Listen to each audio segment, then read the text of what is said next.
bawa sempi langsung hajar ke pelipis saya. Nah, pada saat saya mau keluar, ditikam dari belakang. Waktu itu sempat ada klien saya yang menyuruh saya untuk membunuh suaminya sendiri dengan imbalan sekitar 500 juta.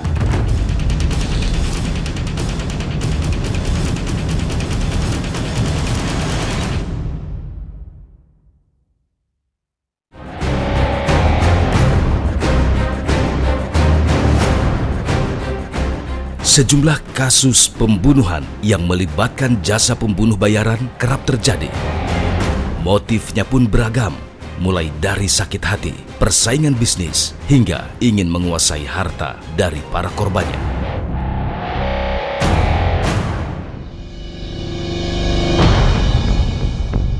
Pada tahun 2020 misalnya, seorang karyawati perusahaan pelayaran berani merogoh kocek hingga 200 juta rupiah untuk menyewa pembunuh bayaran dengan target menghabisi nyawa bosnya di Kelapa Gading, Jakarta Utara.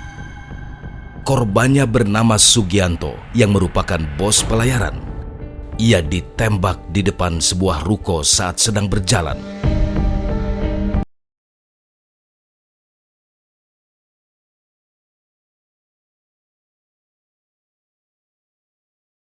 Polisi menangkap 12 tersangka. Dalang atau otak dari pembunuhan ini merupakan karyawati korban. Sebelum pembunuh bayaran menembak mati bos pelayaran di Kelapa Gading, Jakarta Utara, peristiwa menghebohkan juga terjadi di Makassar, Sulawesi Selatan.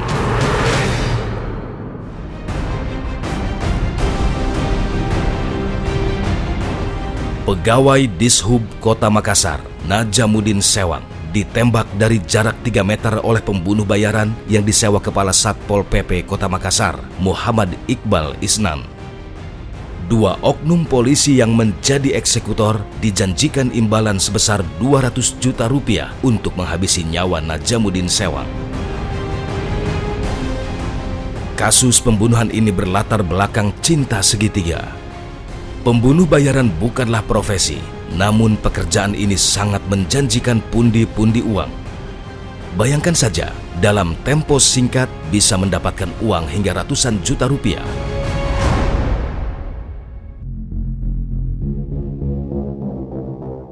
Di salah satu tempat kos di kawasan Jakarta Pusat, tim telusur menemui seorang pria yang kerap menerima jasa menjadi pembunuh bayaran. Pembunuh bayaran ini bersembunyi di sebuah rumah kos yang berada di lantai 3. Posisinya berada di pojok dan jauh dari penghuni kamar kos lainnya. Permisi.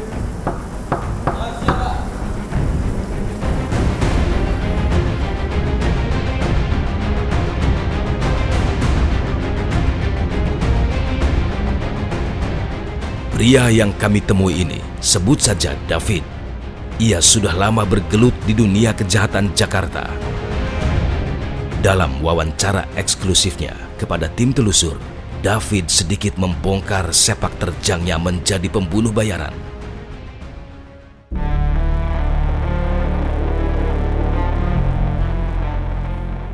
Kebanyakan penawaran itu datang daripada pengusaha-pengusaha yang terkait persaingan bisnis atau rumah tangga, percintaan dan lain-lain gitu, Bang.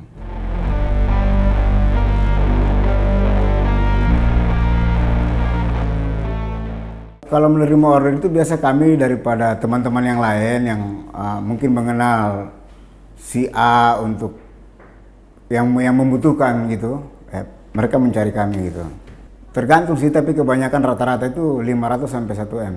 500 dan 1 M itu bedanya yang mau targetnya siapa dulu gitu. Targetnya siapa? Apakah dia memang orang nilainya segitu? Apakah dia pejabat? Apakah dia pengusaha kaya? Kan begitu.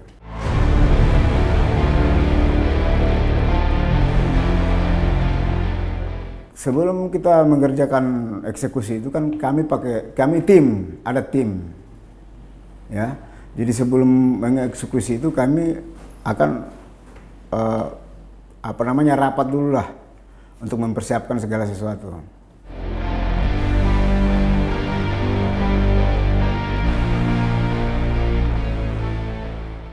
Banyak sih request banyak. Ada yang cuma sekedar cacat, ada yang sekedar cuma memberikan peringatan. Ya seperti itulah Bang. Terus ada yang paling parah tuh? Paling parah ya harus mati, hilang nyawa.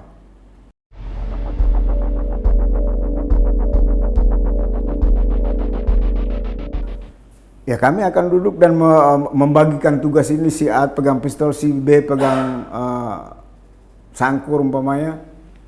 Dan siapa yang akan menembak duluan, siapa yang akan membacok, kan kita nanti dalam diskusi itu kita bagi tugas.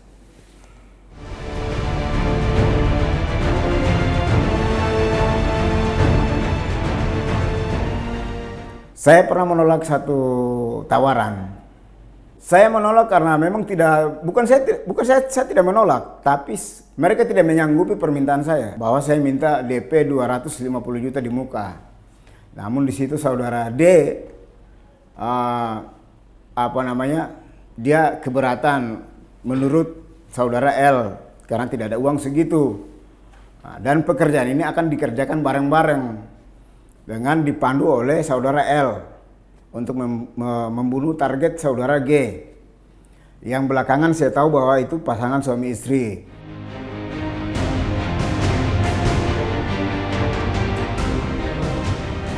Usai menemui David, tim telusur kemudian melacak korban percobaan pembunuhan yang selamat. Upaya pembunuhan ini dilakukan oleh pembunuh bayaran.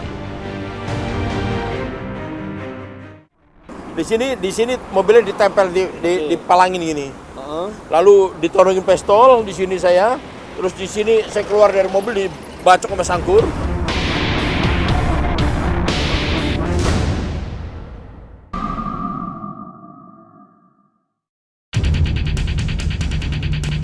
Yang bawa sempi langsung hajar ke pelipis saya. Nah, pada saat saya mau keluar, ditikam dari belakang. Waktu itu sempat ada klien saya yang menyuruh saya untuk membunuh suaminya sendiri dengan imbalan sekitar 500 juta.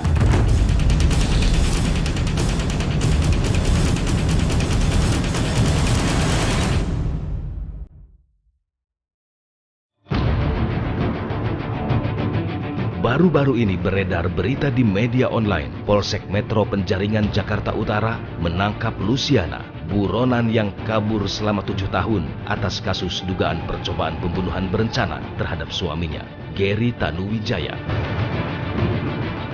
Dalam selembar dokumen surat tanda penerimaan laporan atau pengaduan yang dibuat atas nama Gary Tanuwijaya, ia mengaku dianiaya di pintu keluar tol Pantai Indah Kapuk pada tahun 2015.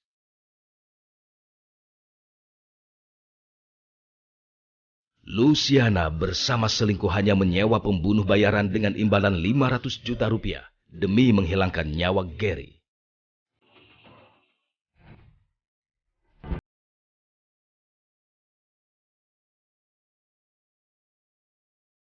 Kepada tim telusur TV One, Gary Tanuwijaya menceritakan bagaimana ia bisa lolos dari maut saat diburu pembunuh bayaran. Di pertengahan jalan, tiba-tiba ada yang senggol dari belakang. Terus dia minggir. Tiba-tiba turun 3 orang di situ. Turun langsung, dia yang satu bawa sempi, satu bawa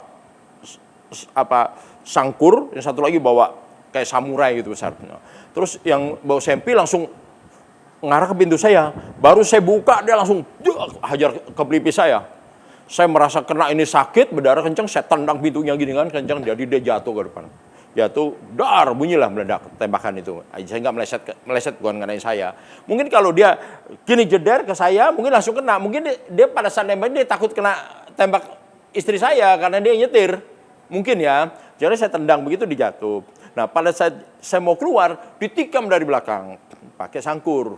Sobeklah di belakang sini kan. Aku nggak tahu kalau itu sobek. Cuma aku merasa ada yang aneh aja gitu. Ini saya udah nggak bisa berfungsi dengan baik pada saat itu. Langsung begitu saya lihat ini, aku langsung pengen bunuh diri ke jalan sana. Jadi aku lari sembayangan gini, jatuhlah ke sungai. Sungai itu lumpur, diem di situ. Terus aku merasa kayaknya ada yang pernah terjadi apa-apa. Tapi di sebelahnya ini kayaknya aku nih pas nongol gitu di pantatnya perahu kecil yang buat orang nyari itu botol aqua itu. Nah itu, saya lihat gini ada orang, ya saya masuk lagi ke dalam. Saya ada orang lagi, ya masuk ke dalam gitu. Terus saya naik ke atas perahu, sempat naik gitu. Tapi saya lihat darah banyak itu, ada orang saya turun lagi. Jadi saya di dalam itu cukup lama. Begitu saya lihat sepi, saya naik. Sampai mau minta tolong tukang ojek, nggak mau. Ojek sepeda loh padahal saya minta tolong. Nggak mau, karena mungkin muka saya tuh serem sekali ya. Lumpur semua kan. Oh, motor nggak mau, ojek motor. Ojek apa aja nggak mau. Akhirnya saya jalan, ada tukang bajai, ya saya naik ke tukang bajai nggak ada pilihan. Saya tawarin, ntar saya kasih 100 tolong antar aku ke sana. Akibat penganiayaan itu, Gary Tanuwijaya menderita sejumlah luka di bagian tubuhnya. Di belakang, tapi di belakang sini ada sekitar 17 atau 21 jahitan. Di belakang sini sama tang kaki, sama ini, sempi. Lipis. Yang di sini saya nggak jahit, tapi udah hilang sekarang karena kejadian 8 tahun yang lalu. Gary juga menceritakan bagaimana sang istri bisa dekat dengan pria berinisial Devi yang ikut serta merencanakan pembunuhan terhadapnya. Kenal Devan tahun 2008. Iya, kenal Devan dari tahun 2008. Devan itu mau ikut aku dan mau nganterin anak-anak sekolah lah apa gitu. Membantu menjaga usaha saya dan saya bayar sih tiap bulannya sekian pada saat itu gitu. Kuat dugaan Luciana ingin menghabisi Gary demi mengambil sejumlah aset yang dimilikinya. Karena dia ini dijanjikan 25% dari aset saya. Jadi diam-diam ternyata saya temukan si Lucy ini menjanjikan kepada pengacaranya 20%, kepada si DPO ini yang selingkuhannya 25% dari aset yang nanti dia dapat atau dari asuransi dan sebagainya. Yang saya tahu itu. Ia juga mendengar imbalan yang diterima para pembunuh bayaran untuk menghabisi nyawanya. Udah 2 orang yang dengar. Pertama, dia itu pergi sama Devan ketemu Barry.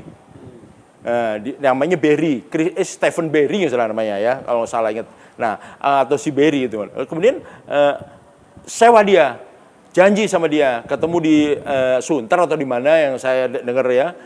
Kemudian udah deal sama dia, angka 500 juta, minta DP 50% si pembunuh itu.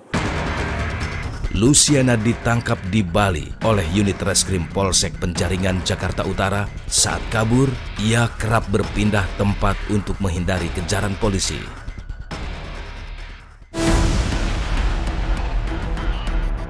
Dan di manakah titik lokasi Gary Tanuwijaya saat akan dihabisi istri dan pembunuh bayarannya?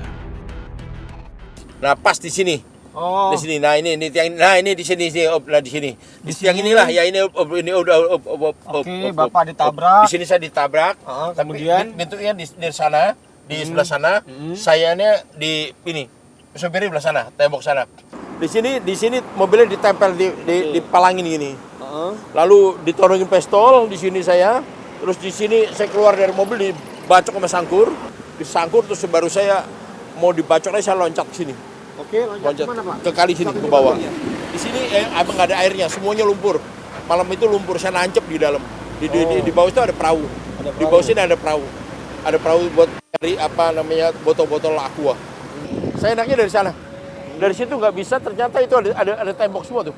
Ada tembok semua, di sana nggak tuh. Nah, di situ udah saya naik. Oke. Di sana tembok itu yang ada perahu tuh. Setelah Bapak naik, Nah, Bapak lari ke arah mana? Aku naik ke atas jalan tol. Di jalan tol nggak ada yang bisa nolong, akhirnya aku tembus ke sana, ke Muara Karang. Itu ternyata Muara Karang itu. Saya tembus Muara Karang. Disitulah saya bisa minta tolong Mbak Bajai. Setelah naik bajai? Naik bajai, aku pulang ke rumah. Pulang ke rumah ya? Untuk ke dokter. Ada yang bagian ini nembak, ada. Yang bagian nusuk, ada. Yang bagian bacok, ada. Kalau saya di posisi itu, bacok.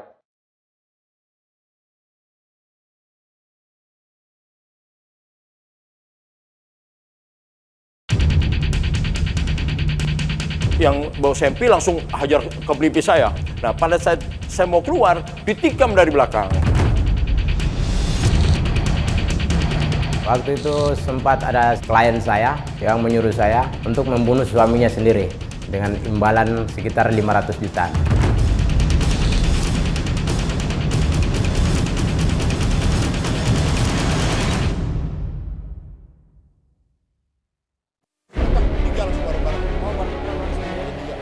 Gary Tanuwijaya sempat melompat ke sungai yang berada persis di atas pintu tol keluar pantai Indah Kapuk. Dengan tubuh penuh luka, ia mencoba bertahan hidup sambil menyusuri sungai untuk mencari daratan. Andre, salah satu saksi mata, menjelaskan apa yang ia saksikan pada malam itu. Jadi malam itu saya melihat Pak Gary pulang jalan kaki, sudah penuh luka. Sekitar jam 12, jam 1 malam itu pada hari Minggu.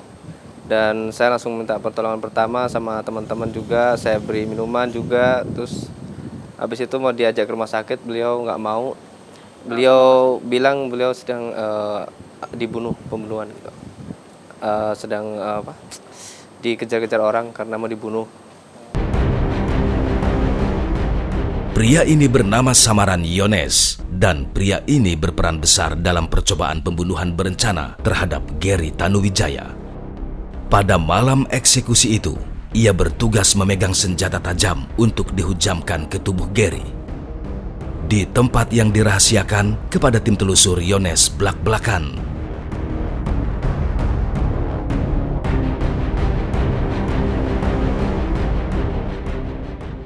Waktu itu ada seorang klien yang memberi orderan. Dan saat itu saya terima untuk membunuh target yang dia maksud dengan imbalan sekitar 500 juta.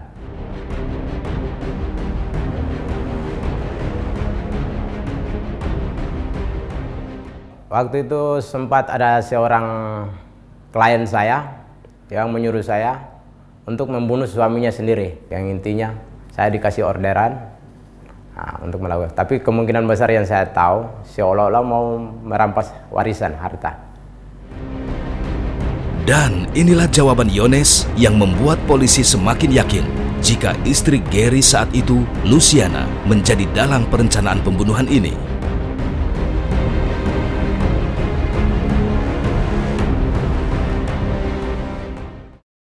Pada saat malam itu ada yang bagian ini nembak, ada yang bagian nusuk, ada yang bagian bacok, ada. Kalau saya di posisi itu bacok, karena saya spesialis di samurai pedang.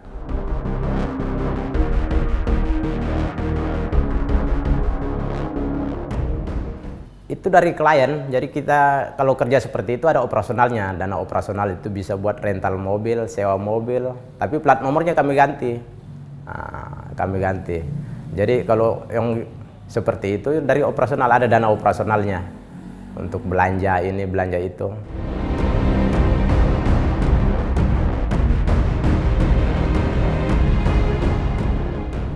Di Rutan Cipinang. Berapa lama abang menjalani hukuman? 1 tahun 3 bulan. Kami sempat menyambangi Polsek Metro Penjaringan untuk mengkonfirmasi penangkapan Luciana. Dengan alasan menunggu putusan pra-peradilan yang diajukan pihak tersangka Luciana, Kapolsek Metro Penjaringan, Kompol Bobi Danwardi, belum mau berkomentar.